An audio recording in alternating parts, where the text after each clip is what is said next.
UFC 199 was supposed to be headlined by Luke Rockhold versus Chris Weidman. A couple weeks ago, we got the unfortunate news that Weidman would no longer be able to fight due to a neck injury, a serious neck injury. He is so kind enough to be joining us right now on the phone to talk about this and a whole lot more. Chris, how are you? Hello. Chris, you good? Yeah, my neck hurts. I'm okay. Okay. Well, I appreciate you coming. I'm sorry if I sound weird, but my neck hurts. Okay. Well, I appreciate you doing this. Can you tell us how you're feeling right now? I'm trying to get by every day. Every day's a new day. Are you playing a prank on me here? What's going on? I'm sorry. Jesus I'm on the MMA hour. I got a little crazy. Wow. I made it. I finally made it. Wow, you made it. Here you are. I made it. I feel big time now. Jeez, I was almost going to sit and cry in the corner. I don't know what's bigger, me fighting at UFC 199 or being on the MMA hour. No, this is way bigger. Screw that card. You didn't need that. This pays better. I couldn't agree more. You got a Reebok deal on this show. Remember that? I remember that. Shoes, too. Telling you. They're right over there. You got shoes, too. Yeah. I got them right over there. Are they in the office? They're right here, yes. Nice. They're right next to my right. Yeah, you can't see them, but they're there. Trust me. Collecting dust. Good. No, but honestly, Chris, I mean, that's some serious stuff. A lot of people are concerned. How are you feeling? Like, can you do normal things? Are you fine as long as you're not getting punched in the face? What's that? What'd you say? How are you doing physically? Like, can you actually go about your normal life even though you're dealing with this? I just started to be able to. I'm most likely getting surgery this next week coming up or the week after. I'm still hearing back from some doctors and listening to different opinions and options. But I've been I went to Pittsburgh and I've had FaceTime videos with different doctors from around the country, and I went to the city multiple times and seen a bunch of doctors out in the city. So I've been just getting as many options and opinions as possible, because when you're dealing with a neck injury, someone's going to be digging into my neck with a knife. I'm going to have to feel comfortable with it and understand everything and completely be educated. So that's kind of what I've been up to. But as far as living everyday life, it's got better. The pain has finally calmed down. I got a second epidural injection. And now I can go through my everyday life without taking painkillers. But for about 2 weeks straight, I was on painkillers nonstop throughout the day and at night. I could not sleep. I was like getting depressed, because, I mean, you don't want to be one of those guys who are on painkillers. I was always kind of against taking them, and I just literally couldn't go through a normal day without being on them. And I'm the type of guy who needs a lot of sleep, and not being able to sleep was just miserable. So I was like depressed, and I'm painkillers. Obviously, I pulled out my fight. It was just a lot of things colliding at once. But now I'm good. I'm hearing some good news from the surgeons. It looks like it's not going to be, when you hear neck surgery, when I first heard that I needed a neck surgery, I went to I heard as soon as a legit doctor saw my MRI scans, they're like, all right, you're going to need a surgery. And I kind of like laughed at him, because I was still scheduled to fight. I'm like, well, that's not an option. I'm doing epidurals. And he's like, well, that's not going to work. I'm like, well, can you get me to an epidural guy? So he got me to an epidural guy, and that guy even said the same thing. He was like, I'm not too confident that this is going to solve the problem by looking at the MRI imaging. And I kind of just was like, whatever. If it takes away some of this pain that I'm going through, I don't care. And when this was happening, I didn't realize, but I had this crazy weakness. I didn't even realize, I guess, for a while, in my tricep, like my back and my forearm area. Mm-hmm. I was kind of just mentally blocking out for a while. But now looking back, I realize I've actually had this weakness for a while, and now I finally I guess the weakness came before the pain is the problem. When the pain came is when I started going to the doctors, and then I realized that I had some serious issues with the weakness as well. But what kind of procedure are you leaning towards? Because you can obviously go like, I know Kurt Angle reached out to you, and you mentioned Pittsburgh, so I'm assuming you went to his doctor. There are some less invasive, more invasive, potentially, puts you on the sidelines for a while. What are you leaning towards now? Do you have any idea? Yeah, right now it's looking like it's going to be through the front of my neck. They go in and they drill a hole through my vertebrae. Mm-hmm. Like a tiny hole, and they take this tool that they had to create just for the surgery. First of all, the doctor in Pittsburgh, he actually created this surgery. I guess it's called the JHO technique. But there's one other doctor that does it in the city now. That's really good too. This guy named Dr. Ru. So I'm pretty much between Dr. Joe and Dr. Ru. Both are from China actually, which is funny. But, they gotta be smart. And so they go through the vertebrae, and they scoop out the herniation. And where my herniation is, they're both pretty confident that they could clear it up 100%. And I literally could be back to training pretty much right away. Like, they just have to wait for the only issue I have is that I'm gonna have a scar. So cleaning up, we just kind of have to wait for the scar to heal, and that's about it. Wow. So like, I could kind of go right to strength training and stuff like that right away. And then I guess after 4 weeks, I think I could go right into everything, like full out everything. So when you posted the statement after withdrawing from the fight, you said that you were gunning for the November MSG card. If you get one of these procedures done by either doctor, that's on the table. That's definitely doable. Yes. And the thing that was so hard is that a lot of these, there's only so many doctors that do this procedure to the front of the neck, and then you hear from the other doctors that don't do it, and they're just like, they just put it down, they just rip it apart, and they said there's not research on it. And you need a fusion. That's the thing that's going to work. But, when you do a fusion, it could there's a lot of research and a lot of people that say don't do the fusion because it puts pressure on the rest of your spine. And if you have any other issues, most people that have herniations and bulging discs and things like that have no symptoms at all. And I guess I have 4 bulging discs and 2 herniations, but only 1 herniation I actually have symptoms from. So I guess that's just like any normal athlete will have this stuff. I'm just kind of unlucky because these symptoms started coming.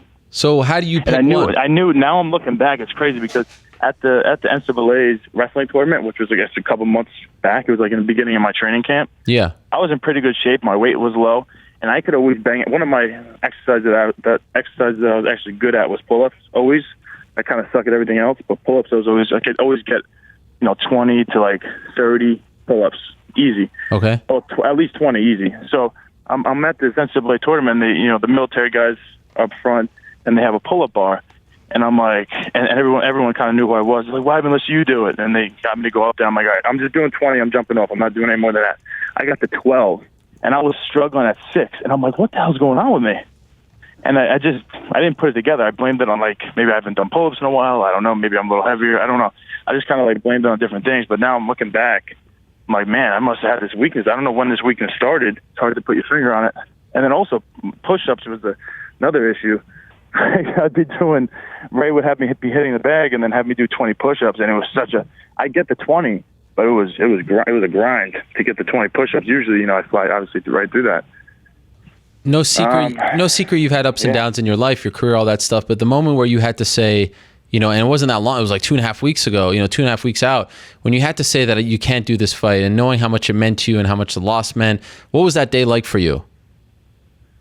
It was really tough because I was still on board. I was still going to fight.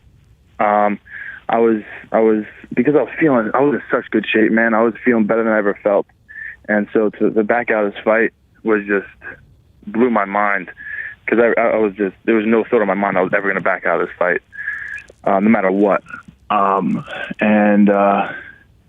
it was kind of depressing. So basically it wasn't really even me. It was my coaches were like, you're done. Because I did an epidural. So I hurt my neck pretty bad. Obviously I was in a lot of pain.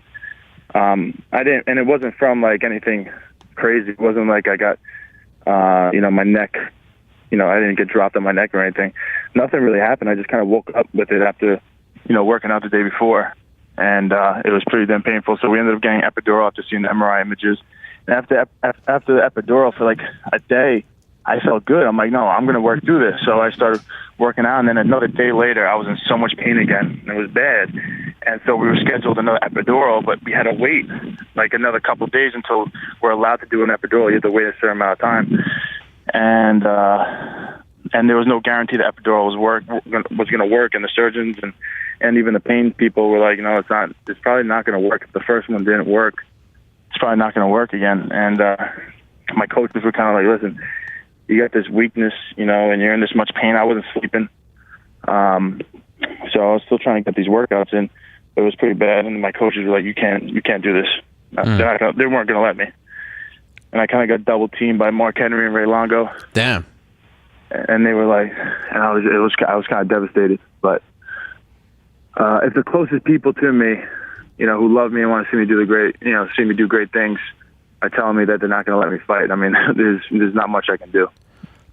I said afterwards that I felt like it might be a blessing in disguise for you. Obviously not getting hurt and having surgery, but in the fight game, you lose for the first time. Maybe sometimes it's important to just get your confidence back, your mojo back in the ring. Of course, you're getting in training, but in the ring, getting a win under your belt and then going for the belt again. Have you been able to look at that silver lining, be like, you know what, maybe this wasn't the right time to go for the belt against the same guy.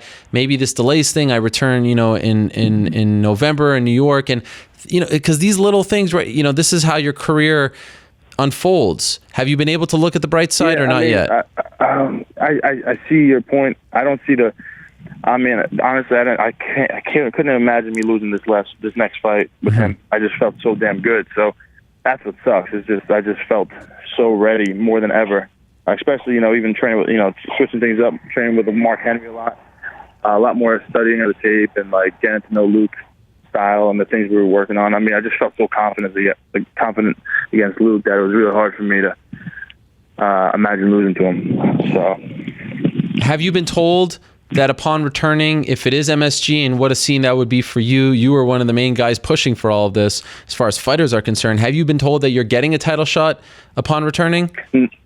No, I mean, everybody's kind of just worried about my well-being right now. No, yeah. We're not talking who I'm fighting for what, if it's for the belt or not. So obviously, I would want to fight for the belt, but the main thing is that I get my neck taken care of and take a step at a time. Is there any chance you get this procedure and it's career-threatening, not life-threatening, but just that, because you do a sport where it is a pretty physical sport. You don't need me to tell you. Is there any chance of that at all? So, no, it's really low risk. Okay. So they said, Dr. Roos said that 90 to 93%. I don't know where he gets these numbers from. I don't know, based on research or his actual surgeries that he's done on similar cases, but 90 to 93% is going to take all the weakness away and take all the pain away, and I'll be back to 100%. But the good thing is, as soon as you wake up, he says, I'm going to know if it worked. Wow. So he'll know if he got all the material out and it's not on the nerve anymore. So I think the option is, as soon as I wake up and they try to push, because right now I literally could do 3 push-ups. That's what I'm down to. Wow. And so my triceps pretty weak, and my whatever little muscles in my body from this nerve are getting beat up from this thing. But they're gonna know right away. They're gonna do an exercise with me and know if the strength is back and if the pain is there. I'll be able to know everything. And if it's still there, then they're gonna put me right back in the operating room, and I'll probably do a disc replacement. Wow. And that's actually enough time to get me back for November 2. Supposedly that's the same surgery that I guess Rick Story just had done. Yes, that's right. And he just came back and fought on Sunday. Are you going to be able to watch 199 on Saturday night? Yeah, I'll be able to watch it. It won't bother you? I'm sure it'll bother me a little bit, but what am I going to do?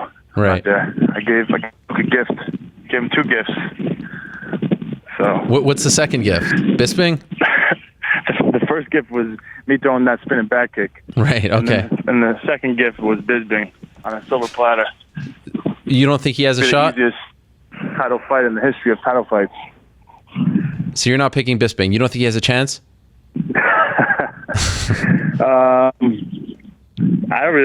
don't know, man. Unless mentally somehow Rockhold just beats himself. I can't really see him losing though. Are you hoping that he wins so that he's still the champion? You want to get that fight back? I'm not really hoping anything. Okay, you're indifferent. Yeah. May the best man win. That's it. But just by looking at it, I don't think Bisping has a chance. And that's not just because Bisping badmouths me every word out of his mouth. It's not because of that. I think the truth.